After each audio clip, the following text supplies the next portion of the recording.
Am făcut pentru prima dată prăjitură deșteaptă acum 9 ani, iar de atunci a adunat peste 3 milioane de vizualizări și este una dintre preferatele voastre.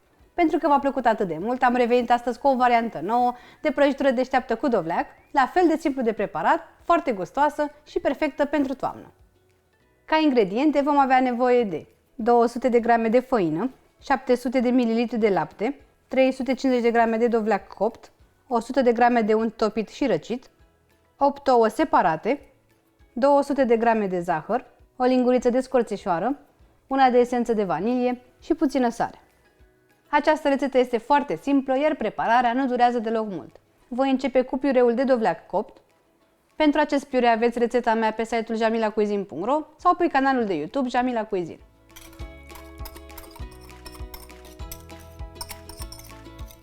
Peste dovleac voi pune gălbenușurile, care sunt la temperatura camerei ca toate ingredientele desigur, și voi amesteca bine.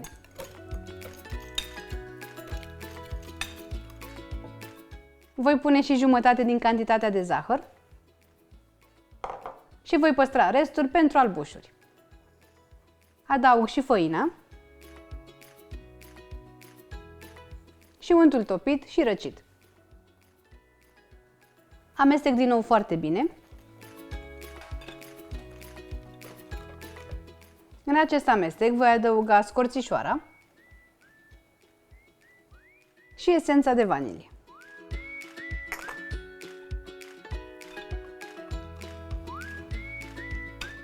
După ce am încorporat mirodenile, voi adăuga laptele și amestec bine cât să am o compoziție omogenă.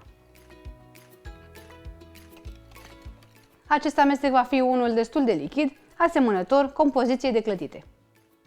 Separat vom bate albușurile spumătare. Foarte important e ca albușurile să fie bine separate, adică nicio picătură de gălbenuș să nu cadă în albușuri, la fel, nicio picătură de grăsime să nu ajungă în albușuri pentru că nu se vor bate. Le punem într-un bol curat.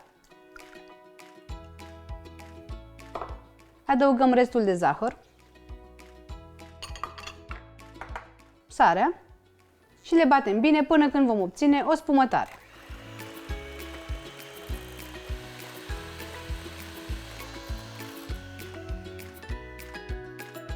Voi lua acum din albușurile bătute spumă și voi adăuga în compoziția de dovleac.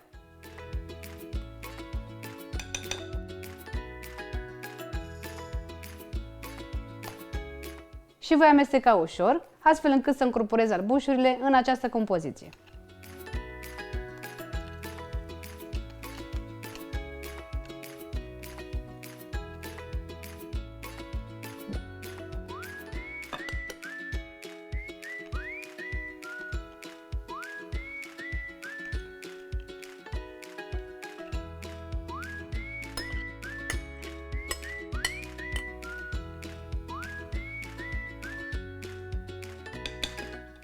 Voi turna compoziția într-o tavă pe care am tapetat-o cu puțin unt.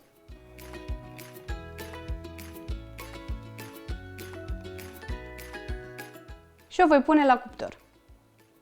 Pentru a coace prăjitura deșteaptă cu dovleac, voi folosi cuptorul electric Electrolux Steam Boost.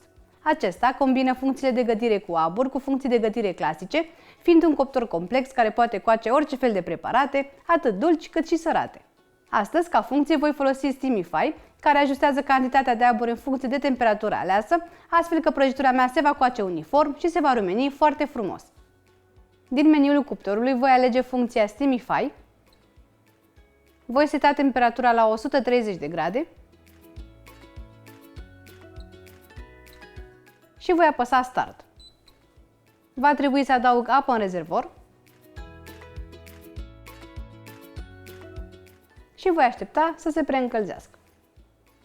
Cuptorul s-a preîncălzit și nu-mi rămâne decât să pun prăjitura la copt.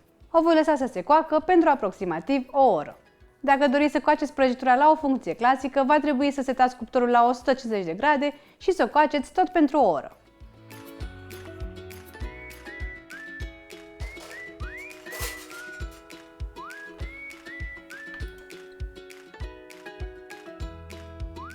Prăjitura s-a copt, iar acum o voi lăsa să se răcească în cuptor pentru 2-3 ore, apoi o voi pune la frigider peste noapte.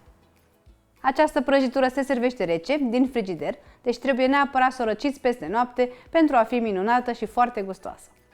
Prăjitura a stat peste noapte la frigider, așa că am putut să o servesc, pentru că s-a răcit foarte bine, este foarte ușor de scos din tavă și de feliat după preferință. Ce-mi place foarte mult la această prăjitură este faptul că se face foarte ușor, are un gust perfect de dovleac și o aromă minunată de scorțișoară. Este tipul de prăjitură pe care trebuie neapărat să-l încercați și voi pentru toamnă. După cum puteți vedea, prăjitura s-a separat singură în cuptor și arată absolut minunat. Bineînțeles că puteți înlocui dovleacul și cu alte fructe sau chiar cu legume și vă puteți crea propriile voastre prăjituri cu aromele voastre preferate. Sper din suflet să încercați și voi această prăjitură și să vă bucurați de ea împreună cu toată familia. La revedere!